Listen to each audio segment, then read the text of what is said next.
I love this view. You know, on days where I'm feeling a little bit down, a bit under the weather, or even if I'm super happy and I'm just bored, I'd come up to here to Point Danger and look out over the ocean. Now usually there's not that many cars up here, but today there is. It is Sunday today, so there is quite a few cars up here, as you can see.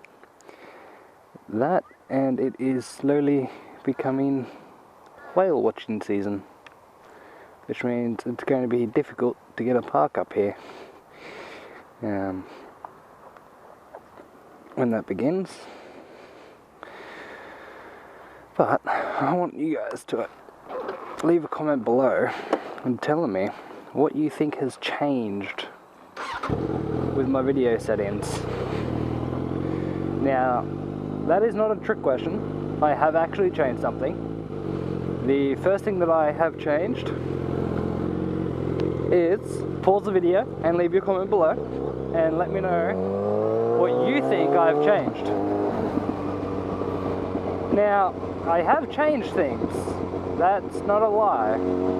But you should have left a comment by now. So the first thing that I've changed is my microphone sensitivity. I've turned that up 2. So it's now, it was set at 8, it's now at 10. So hopefully it should be picking up my voice a little bit better. Hopefully, anyways. Not too much of the background noise. Yeah, go for a snake. So hopefully that's a little bit better. But I've also changed the frame rate of which I record at. Now previously I was recording at 720 60 frames per second, and I was rendering out at 720 30 frames per second. Basically the only reason for that was my computer's not the greatest, and I don't want to sit at my computer and wait an hour and a half, 2 hours for a video to render just to be able to use my computer. So rendering out at 30 frames per second does reduce the rendering time for the length of my video down to about 25-30 minutes, which is great.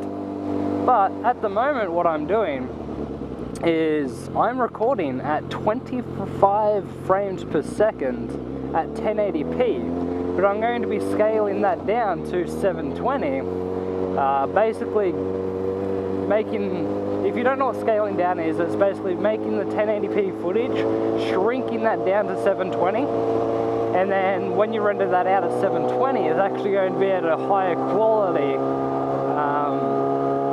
than recording at 720. So basically it's going to be 1080 quality in a 720 package, essentially. I have done that in the past. It is a lot better, or for me it's a lot better. It looks better in my personal opinion. So we'll do a bit of a test. And I'm also testing at 25 frames per second, only because a lot of the big hotshot Hollywood films, they actually record at 24 frames per second. Now, in doing some research, I found that apparently the human eye can't tell the difference between 24, 25 or 30 FPS. I can definitely see the difference between 30 frames per second and 60 frames per second. But 25 and 30, apparently it's very difficult just to spot the difference. I'm sure that in looking left and right and whatnot, or sudden movements, you'll be able to spot a tiny bit of a difference, kind of like in screen lag or screen tearing maybe. Like for example, if I just look to the left and then to the right, up and down, you might be able to tell there's a bit of jitteriness. but I don't know, I've never recorded 25 frames per second, so that's just going to be a wait and see what happens type of ordeal.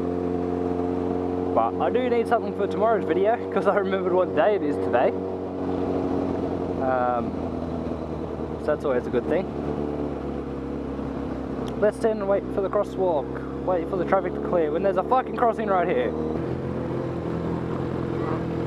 Don't look at your kid, love, look at the person on the crosswalk. Oh man, I absolutely love this area.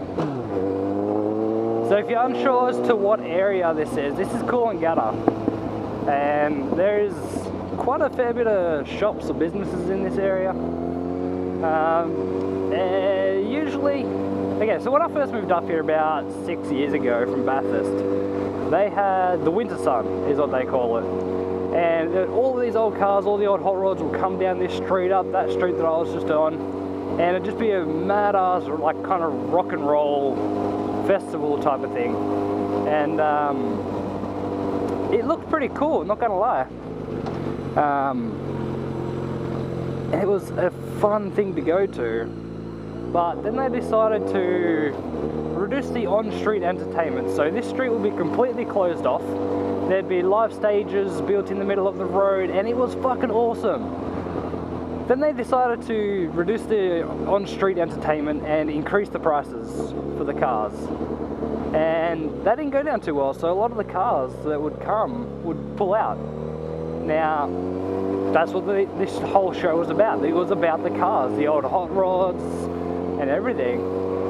And, you know, so it lost popularity. And then it went down to Cooley Rocks On, and everyone knew it as the winter sun. And I don't know, okay, so it wasn't broken, so I don't know why they changed it, I don't know why they tried to fix it. If it ain't broke, don't fix it.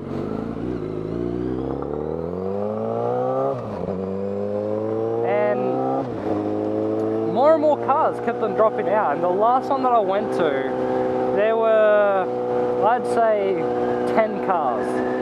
Now this is going from, I wouldn't say 100 cars, but it looked like 100 cars. I can't remember the exact figures because this was years ago. It was awesome, but the last one I went to, there were no live performance bands anywhere except for in the pubs and clubs. And I'm not a drinker, I don't drink alcohol myself. I haven't touched it since I turned 18. And you know, I don't know why. People ask me why I don't drink. Fuck if I know, I just stopped drinking. So I need to have a reason for everything I do. Yeah, I mean, I just stopped drinking, lost interest, didn't like it, type of ordeal. So, going to this winter sun where there used to be on-street entertainment and there'd been none left, there was absolutely nothing to do. You'd walk down the street, you'd see the same 3 or 4 cars, and that's it. The prices of food was ginormous. Like, the inflation just because of the event was huge, and there was really nothing else to watch. Like, it was very disappointing. And the next year that they had it, I can't even remember them advertising the whole Cooley Rocks On, as they call it. Because a lot of the guys that used to organise it decided to take it down to, I think it was either Ballina, I think it was, or Byron, one of the two. They took it down there and they called it, you know, the winter sun. They had the original prices of what it was and so on and so forth. And now it's down there, but that's like an hour's trip to get down there. And I ain't fucking travelling an hour just to get to an event that I'm gonna probably be there for about 30 minutes and then go home. Anyway, that's about enough of this Monday video, test video, whatever you want to call it. Leave a comment below, guys, if you enjoyed it. Let me know what you think of the frames per second. I bet you didn't know it was a 25. Let me know what you think. Leave a comment below, hit the like button, and don't forget to subscribe if you enjoyed the sound of my bike. G'day everyone. I'm going to show you guys how I lube my chain. I then put my stand on the ground, I bring it up, my bike up. I've never done this with my helmet on, so forgive me if you got the bad point of view. Then put the things on there. So I've got the lugs on the spindle things. I then kick down. I then grab my rock oil chain lube. I go for a little bit of a ride so the chain heats up a little bit. I then shake this shit up.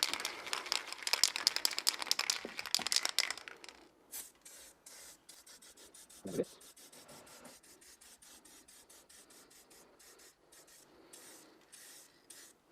There we are. I then put the bike back into gear. I then make sure the steering wheel is straight. Grab my bike from the rack mount. I lift the wheel stand up, or the paddock stand. I then roll the bike forward over the chain lube. I confirm that the side stand is down. I slowly, sorry for the box in the face.